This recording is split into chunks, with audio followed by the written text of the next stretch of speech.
Hey guys, welcome back to another episode of meded.pearls, providing you pearls for the wards and boards. Here's your pearl for the day. Today, we're going to break down these terminologies we commonly hear in physical exam of cool and clammy and warm when it comes to cardiogenic shock. So what is the entire concept here when we're talking about cardiogenic shock? We have to look at the interplay between the left ventricle and the aorta, subsequently supplying blood supply to the various different organs. When the left heart is weak, i.e. when the patient is going into cardiogenic shock, we have a decrease in the stroke volume.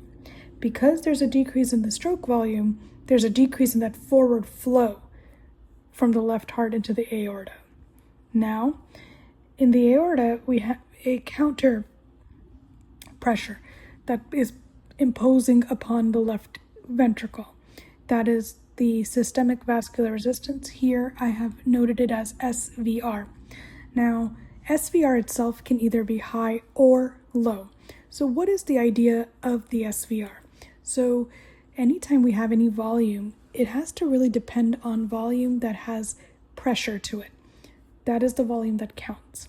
Now, the idea is that the heart is weak. It's not able to forward flow or push that stroke volume. There's a decrease in that stroke volume.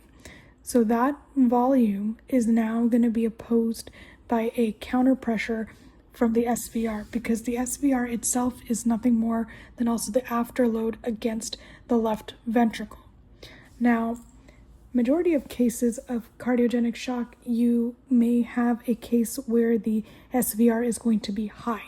The idea is that it's clamping down on the vessels, and thus you're getting a cold and clammy physical exam.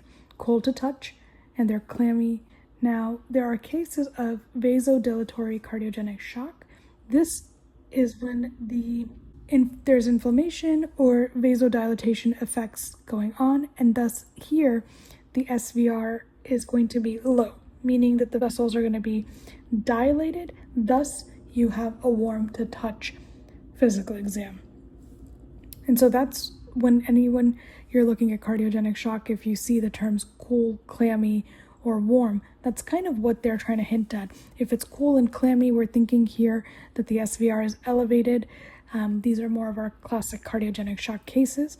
And if the SVR is low, that means that this is more of the vasodilatory effects of cardiogenic shock, and the patient will be warm to touch. For more videos like this, don't forget to like, share, subscribe, and comment. Thank you.